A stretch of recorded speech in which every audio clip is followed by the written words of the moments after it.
Israel ने Lebanon में एक बार फिर से हमला किया है। इस हमले में लेबनान पूरी तरह दहल उठा है।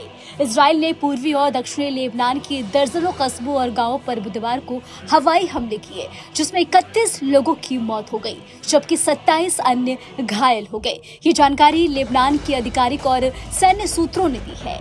गुमनाम लेबनानी सैन्य सूत्रों ने सिन्हुआ से कहा कि इजरायली युद्धक विमानों और ड्रोनों ने दक्षिणी लेबनान के कस्बों और गांवों पर 55 हवाई हमले किए हैं, जिनमें खीमियाम के दक्षिण पूर्व गांव पर 17 हमले शामिल हैं। आधिकारिक राष्ट्र समाचार एजेंसी एएनए ने कहा कि इजरायली युद्ध विमानों ने बुधवार को नबातेश शहर की पड़ोस में ननों का निशाना बनाया, जिससे कई इमारतें नष्ट हो गई। इस बीच पूर्वी शहर बालबेक के आसपास के कस्बों और गांवों पर भी 15 छापे मारे गए।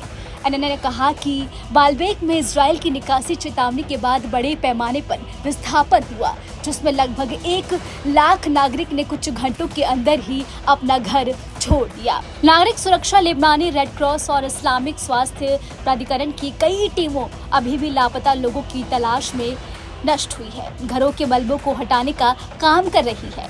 अपनी ओर से हिजबुल्लाह के बयानों में कहा गया है कि लड़ाकों ने दर्जनों मिसाइलों पर ड्रोन के साथ कई इजरायली ठिकानों पर बमबारी की, जिसमें तेल अवीव के दक्षिण पूर्व में विशेष बलों के प्रशिक्षण के लिए एंडम कैंप और हदोरा के पूर्व में एक मिसाइल रक्षा का क्षेत्रीय ब्रिगेड बेस भी शामिल है। आपको बता दें कि 23 सितंबर से इजरायली सेना हिजबुल्लाह के साथ खतरनाक युद्ध में लेबनान पर लगातार हवाई हमला कर रही है। 8 अक्टूबर 2023 से गाजा पट्टी में हमास और इजराइल के बीच युद्ध शुरू होने के बाद व्यापक संघर्ष की आशंका के बीच हिजबुल्लाह और इजरायली सेना लेबनानी इजरायली सीमा पर गोलीबारी कर रही हैं।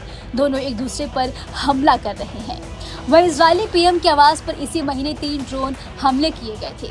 हालांकि एक ड्रोन को इजरायली सेना ने हेलीकॉप्टर से मार गिराया था और दूसरा ड्रोन नेतन्याहू के पड़ोस वाले मकान पर जा गिरा था, जिसमें कोई हताहत नहीं हुआ था। हालांकि मकान को थोड़ा नुकसान हुआ था।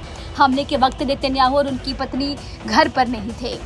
वहीं बता दें कि प्रधानमंत्री नेतन्याहू के कार्यकाल ने पुष्टि की कि ईरान ने प्रधानमंत्री को निशाना बनाने की कोशिश की थी।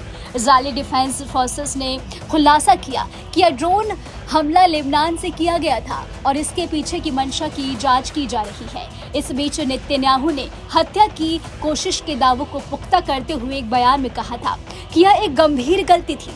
इजराइल और इजराइल के लोगों को नुकसान पहुंचाने वालों को भारी कीमत चुकानी होगी। बता दें कि हिजबुल्लाह के नए चीफ शेख नाइम कासिम ने कहा कि इजराइल के प्रधानमंत्री बेंजामिन नेतन्याहू हमले में बच गए, लेकिन शायद उनका वक्त अब तक नहीं आया है। नेतन्याहू ने दावा किया कि ईरान समर्थित समूह हिजबुल्लाह ने उनकी और उनकी पत्नी की हत्या की कोशिश की थी। यह हमला कैसरिया में स्थित उनकी आवास पर हुआ था। फिलहाल इस खबर में अभी के लिए इतना ही। आपको हमारा वीडियो कैसा लगा हमें कमेंट करके आप जरूर बताएं और हमारे चैनल को सब्सक्राइब करना ना भूलें। न्यूज नेशन अब व्हाट्सएप पर खबरों की ताजा अपडेट के लिए न्यूज नेशन के इस QR कोड को स्कैन करें।